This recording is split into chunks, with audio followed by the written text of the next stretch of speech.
दोस्तों स्टडी 91 के online platform में आप सभी का बहुत बहुत स्वागत है। दोस्तों आज मैं कुछ खास लेक्चर के साथ आप सभी के समक्ष हाजिर हूँ। हालांकि बहुत दिनों से बहुत लोगों ने हमसे कहा कि सर कुछ अलग टाइप की क्लास बनाइए, क्योंकि एजुकेशन सिस्टम में जब से मैं आया तब से बहुत सारी क्लासेस दिया, लेकिन आज तक हमने कभी इस तरह की क्लासेस नहीं दिया है। कोशिश है मेरी, अगर आप सभी सपोर्ट करेंगे तो ऐसे कमाल की क्लास मैं आप सभी के लिए लेकर हाजिर रहूँगा। जी हाँ, ये क्लास है जो दोस्तों द अनटोल्ड स्टोरी, यानी ऐसी कहानी आपने शायद सुनी भी नहीं होगी। और उन कहानियों में आज हम चर्चा करने वाले हैं एक विशेष परंपरा के बारे में, एक अजीबोगरीब परंपरा के बारे में डिस्कस करने चले हैं। दोस्तों, पूर्वजों की लाशों के साथ लोग त्योहार मनाते हैं। हमारे हिंदू धर्म में जहां लाश को 24 घंटे से ज़्यादा घर के भीतर नहीं रखा जाता, ऐसे में पूर्वजों की लाश के साथ त्योहार मनाना ये एक पॉसिबल कैसे है? ठीक है, लेकिन ऐसा है। आज मैं ऐसी अजीबोगरीब कहानी आप सभी के सामने लेकर हाजिर हूँ। इतना ही नहीं दोस्तों, पेड़ के टहनियों में दफना दिए जाते हैं गांव के सारे मृत बच्चे।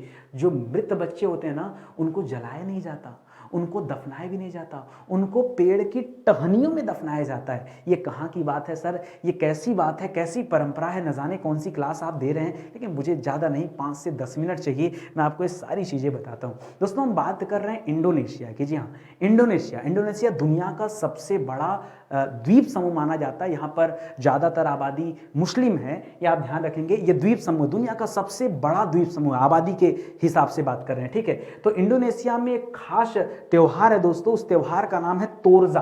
तोरजा डेथ रिचुअल के नाम से उसे जानते हैं। ठीक है, क्या कहते हैं दोस्तों? तोरजा डेथ रिचुअल के नाम से जानते हैं, या फिर इसे एक और नाम दिया जाता है माँ नेनो फेस्टिवल। माँ नेनो फेस्टिवल ये वहां की भाषा है। ठीक है, तो इस फेस्टिवल में होता है कि आप यहां देख पा रहे होंगे दोस्तों, ये कब्र से लाशों को निकाला जाता है, उनकी सफाई की जाती है और उनके साथ समय व्यतीत किया जाता है। आप यहाँ पर इमेज देख रहे होंगे, ये देखिए, इनको यहाँ पगड़ी पहनाई गई है, कपड़े पहनाए गए हैं, चश्मे पहनाए गए हैं। मतलब एक अजीबोगरीब रिवाज है। ये रिवाज कहाँ का है? इंडोनेशिया का रिवाज है। और कौन सा फेस्टिवल है दोस्तों? तो तोरजा डेथ फेस्टिवल है। ये इंडोनेशिया में मुख्य रूप से अगस्त महीने मनाया जाता है और हर साल मनाया जाता है। ये कोई आम फेस्टिवल नहीं, कभी हाल फिलहाल में स्टार्ट हुआ। पिछले 100 साल से दोस्तों लगातार वहाँ की जो जनजाति है वो इस फेस्टिवल को मनाते आ रही है। अच्छा, कुछ चीज़ें और हैं जो मैं आपको बताना चाहूँगा। मुझे लगता है यहाँ थोड़ा सा चीज़ें दिक्कत में आ रही हैं, लेकिन मेरी बातों पर ध्यान दीजिए केवल। ठीक है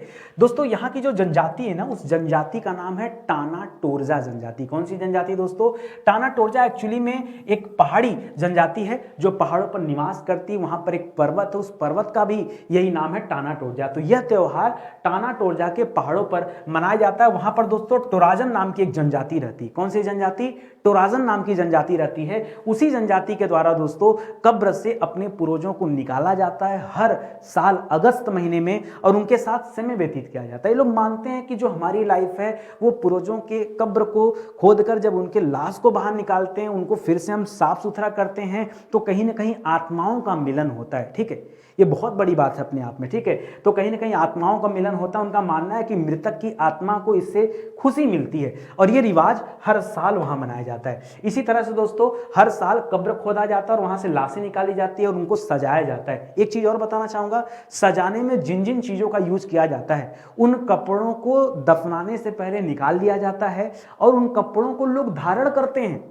जी हाँ, उन कपड़ों को, उन चश्मों को, जो भी चीजें उस लाश पर लगाई गई रहती है, ठीक है, उनको धारण करते हैं। तमाम तरह के व्यंजन बनते हैं, वो लाशों के सामने समर्पित किए जाते हैं, उनको भोग लगाया जाता है। भोग लगाने के बाद लोग उस भोजन को खाते भी हैं। ठीक है, आप एक चीज अटपटा सा ये लग रहा होगा आप सभी को कि कैसे लाश अगर कई दिनों तक, कई सालों तक अगर कब्र में रहेगी तो सड़ गई होगी, कुछ मांसपेशी बचे होंगे, हो सकता है कीड़े लगे हों। तो इन लोगों का काम ये होता है दोस्तों, उस लाश को निकाल करके उसको साफ सुथरा करना और फिर से उनके साथ दोस्तों कुछ टाइम व्यतीत करना। ये इस तरह की खासियत है दोस्तों। ये जो मैं बातें बता रहा हूं, ये इंडोनेशिया की बात है। पिछले 100 साल से इस तरह के त्योहार मनाए जाते। देखिए, एक छोटा सा बच्चा है, ये इसका डेथ हो गया है और इसको दोस्तों इस तरह से कब्र में से बाहर निकाला गया है। अच्छा, मैंने अभी कहा दोस्तों, एक बात और मैंने कहा था कि एक ऐसी परंपरा भी है जहां बच्चों को पेड़ों के तनों में दफनाया जाता है। वो कहानी भी मैं आपको बताता हूं, कहानी यहां थोड़ी सी अलग है। अच्छा, ये जो त्योहार है दोस्तों, एक एक स्पेशल एक जगह है जिसका नाम है बरप्पू। तो बरप्पू जो जगह है दोस्तों, इस बरप्पू नामक जगह से ये त्योहार स्टार्ट हुआ था। कहा जाता है कि इस त्योहार की शुरुआत बरप्पू गांव से हुई थी, ठीक है। और इस गांव में लाश का आशीर्वाद लेने के लिए लोग ऐसा किया करते थे काफी समय पहले, और तब से यह प्रचलन में है, ठीक है। करत त्योहार की प्रथा पूरी करने के बाद लोग उसके कपड़े खुद पहनते हैं जो कि लाशों को पहनाए गए होते हैं, ठीक है। एक चीज और कमाल की बात यह है कि लाशों को सिगरेट पिलाने की परंपरा है। सोचिए ना कैसी बात है, लाशों को सिगरेट पिलाने की परंपरा भी यहाँ पर है। तो आप देख पा रहे होंगे यहाँ लाश के मुंह पर दोस्तों यहाँ सिगरेट लगाया गया है, और ये कोई है जो वहाँ पर जला रहा है। तो ये भी दोस्तों परंपरा है लाश के साथ, मतलब एकदम अपनापन फील होना चाहिए, ठीक है, ये चीजें। चलिए, जो हमने दूसरी स्टोरी आपको बताया कि ऐसे बच्चे जिनका डेथ हो जाता है उनको पेड़ के तनों में दोस्तों क्या कर दिया जाता है, रख दिया जाता है कपड़े में लपेट कर। लेकिन उसके लिए एक छोटी सी कंडीशन होती है, ऐसे बच्चे जिनके दूध के दांत न निकले होते हैं दोस्तों, ये उनके साथ होता है। बाकी जो बड़े होते हैं उनके साथ नॉर्मल वही व्यवस्था है जो बाकी जगहों पर है, यानी दफनाने की व्यवस्था है, ये ध्यान रखेंगे, ठीक है। तो पेड़ के टहनियों में दफना दिए जाते हैं गांव के सारे मृतक बच्चे।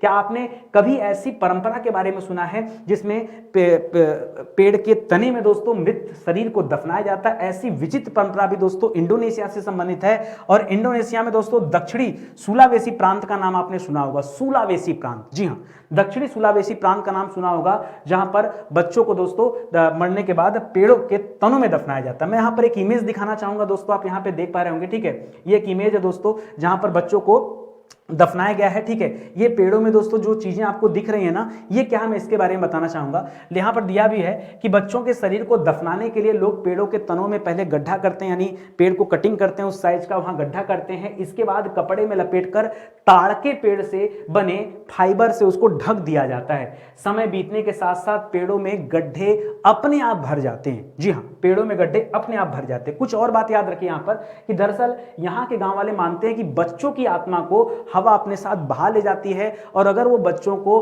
पेड़ों के अंदर दफनाते हैं ऐसे में वो प्रकृति में समा जाते हैं, ठीक है। तो प्रकृति को लेकर दोस्तों ये इतने ऐसी परंपरा वहां की, ये सोच है वहां के लोगों को। ये परंपरा सिर्फ ऐसे बच्चों के लिए होती है जिनकी मृत्यु दांत निकलने से पहले हो गई होती है। मैंने कहा ना कि दूध का दांत निकलने से पहले जिन बच्चों की मृत्यु हो जाती है, केवल उनके साथ दोस्तों इस तरह की परंपरा है। इसके अलावा अगर किसी का डेथ होता है तो उन्हें जल्दी वहां पर दफना दिया जाता है, ठीक है। कुछ चीजें और मैं बताना चाहूंगा। अब यहां पर दोस्तों बाद का सीन जो है दोस्तों कुछ इस तरह से बड़ा डरावना सीन हो जाता है, क्योंकि बहुत सारे बच्चों को अब पेड़ों में दफना दिया गया है। तो पेड़ों की कुछ आकृति कुछ ऐसे होती है, तो अपने आप में यह जगह बड़ी डरावनी फील होती है। बट जो भी है, तो इस तरह की अजीबोगरीब बातें अगर आपको जाननी हो, समझनी हो, तो दोस्तों आप हमारे इस प्लेटफॉर्म से जुड़े रहिए, और आइए साथ में इसी तरह से पढ़ते चलते हैं, ठीक है। तो बाकी चीजें समझ में आ रही होंगी। तो दोस्तों स्पेशली ये जो क्लास दी जा रही है, ये मैं केवल इस पर्पस से क्लास आप सभी को दे रहा हूं कि कुछ नई नई चीजें, कुछ नई नई बातें आप सभी को पता चले, जो बातें शायद आपने ना सुनी हो, ठीक है। तो डेली दोस्तों रात को 10 बजे हम सभी मिलेंगे, और इसी तरह की अजीबोगरीब दास्तान लेकर। तो आप केवल सहयोग करिए और चैनल को आगे बढ़ाइए। बहुत बहुत धन्यवाद आप सभी का। जय हिंद, जय Bharat. Thank you so much.